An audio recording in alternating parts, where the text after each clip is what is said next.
Have you ever wondered where full contact karate originated from? This intriguing martial art is rooted in traditional karate styles, but with a twist that sets it apart. It was the 1960s, a time of revolution and change, and the world of martial arts was no exception. Enter Japanese karateka Masutatsu Oyama, the founder of Kyokushin karate. Oyama was a visionary who recognized the need for a more dynamic, more realistic form of karate that involved full-force strikes. So what set full contact karate apart from its traditional counterparts? The answer lies in its emphasis on realistic, full-force strikes. Traditional karate styles were predominantly focused on form and technique. They were about precision, discipline, and the mastery of specific movements. But Oyama wanted more. He wanted a style of karate that was not just about form and discipline, but also about power and impact. Oyama's vision culminated in the inception of full contact karate. This was not just an evolution of traditional karate, but a revolution. Full contact karate took the discipline and precision of traditional karate and combined it with the power and impact of full-force strikes. The result was a dynamic, powerful form of karate that was as much about physical prowess as it was about mental discipline. Full contact karate was a radical departure from the traditional styles of karate. It was about real-world application. It was about harnessing the power of the human body to deliver strikes that were not just precise, but also powerful. It was about the raw, visceral thrill of combat, the adrenaline rush of a full-force strike, the satisfaction of a well-executed technique. The advent of full-contact karate was a game-changer, setting the stage for a new era in martial arts. But before we continue on this journey of discovery, remember to hit that subscribe button and give this video a thumbs up if you're enjoying our content. Your support keeps us going and allows us to bring you more fascinating stories like this. Before we draw the curtains, don't forget, if you love what you're watching, do us a favor by hitting the subscribe button and giving this video a thumbs up. This helps us reach more people and continue delivering content you enjoy. Stay tuned for more. But how did full contact karate evolve and spread across the globe? From its roots in Japan, full contact karate began to evolve and spread, reaching across oceans and borders. As it moved into the United States in the mid-20th century, it was adapted and refined, incorporating techniques from boxing and other martial arts to create a unique blend. This diversity in techniques became one of its defining characteristics, making it a dynamic and engaging sport. The evolution of full contact karate was not a solitary process. It was a collaborative effort with practitioners sharing and exchanging ideas. This spirit of collaboration led to the introduction of full contact karate tournaments. These competitions became a platform for martial artists to showcase their skills and for spectators to appreciate the art form.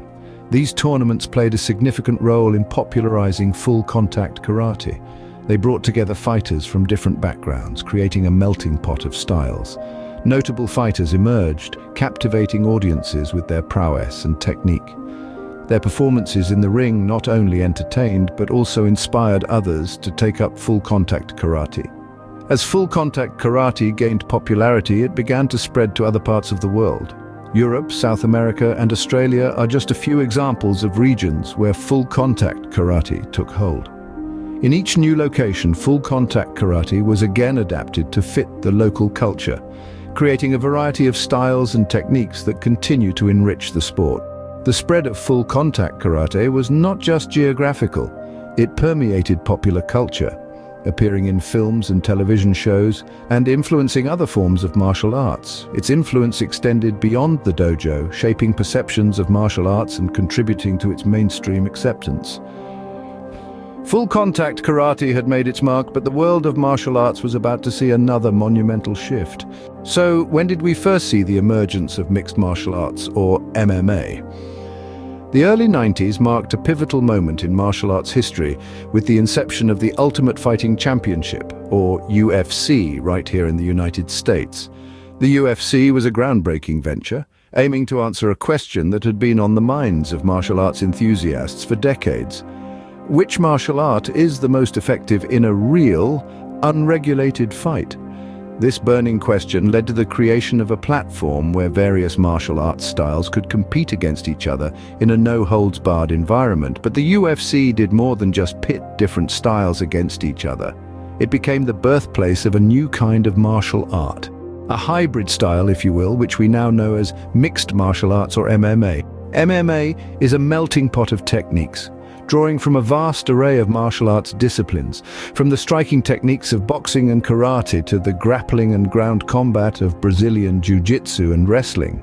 MMA became a platform where the most effective techniques from each martial art were incorporated and refined into a singular, comprehensive fighting system. Crucial to the development of MMA was the incorporation of techniques from full-contact karate. The power and precision of karate strikes found their way into the MMA arena, enhancing the striking arsenal of many fighters. As MMA evolved, it became evident that being a master in a single martial art was no longer sufficient. The sport demanded versatility, adaptability, and a broad skill set. Fighters had to become well-rounded, equally adept at striking as they were at grappling. The emergence of MMA marked a revolution in martial arts. No longer were martial arts seen as separate, isolated systems. Instead, they were components of a larger whole, pieces of a complex puzzle that, when put together, created a comprehensive and effective combat system. MMA was a revolution, bringing together diverse martial arts styles into a single, unified sport. As we wrap up this segment, don't forget to hit the subscribe button and give this video a like if you found it interesting. Stay tuned for more exciting martial arts history. But what role did full-contact karate play in the rise of MMA? To understand this, we must first take a look at the philosophy of full-contact karate. Unlike traditional karate, full-contact karate promotes the concept of iken hisatsu, a philosophy that encourages ending the fight with a single, decisive strike. This philosophy resonates strongly within the MMA community, where fights can end in an explosive, sudden finish. Full-contact karate also introduced a new level of physicality to martial arts. It was no longer just about technique, but also about the ability to absorb and deliver powerful blows. This toughness and resilience have become cornerstones in the MMA world, shaping fighters who are as tough as they are skilled. The techniques of full-contact karate have also found their way into MMA. Techniques such as the reverse punch, front kick, and knee strikes are now common sights in MMA fights. The spinning back kick, a devastating move borrowed from full-contact karate, has ended many MMA fights in spectacular fashion, but perhaps the most significant contribution of full-contact karate to MMA is the fighters it has produced. Take, for example, Lyoto Machida, a former UFC light heavyweight champion. Machida's background in full-contact karate was evident in his fighting style. His elusive movement, precise striking, and ability to read his opponents were all hallmarks of his karate background. Stephen Wonderboy Thompson is another fighter who has brought full-contact karate into the MMA spotlight. Known for his exciting fights and incredible knockouts, Thompson's success has proven that full-contact karate techniques can be effective in the MMA arena. And let's not forget Michelle Waterson, also known as the Karate Hottie. Waterson's karate background has been instrumental in her rise within the UFC, where she has become one of the most popular fighters in the women's division. Full-contact karate's legacy lives on in MMA, demonstrating the enduring impact of this martial art. So what have we learned about the journey from full-contact karate to MMA? The tale starts with the birth of full-contact karate in the mid-20th century. Its roots lie in traditional karate, but with a more combative twist. Its emphasis on real combat scenarios and full-force strikes distinguished it from other martial arts of its time and paved the way for its rapid spread across the globe.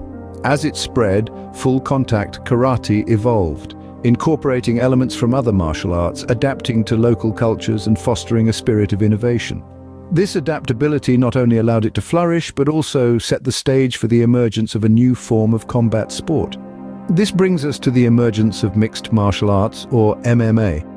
Born from a desire to test the effectiveness of different martial arts against each other, MMA quickly gained popularity. Its no-holds-barred approach and the thrill of unpredictability it offered resonated with audiences worldwide. And let's not forget the profound influence full-contact karate had on the development of MMA. Its emphasis on practical, real-world combat scenarios, full-force strikes, and the fusion of different martial arts techniques provided a solid foundation upon which MMA could build. Today, it's not uncommon to see full-contact karate techniques being executed in the MMA arena. In conclusion, The journey from the dojos of Japan to the octagon of the UFC has been a fascinating one. The story of full-contact karate's evolution and its influence on the creation of MMA is a testament to the dynamic, ever-evolving nature of martial arts. It's a story of adaptation, innovation, and the relentless pursuit of martial excellence. From the dojos of Japan to the octagon of the UFC, full-contact karate has left an indelible mark on the world of martial arts.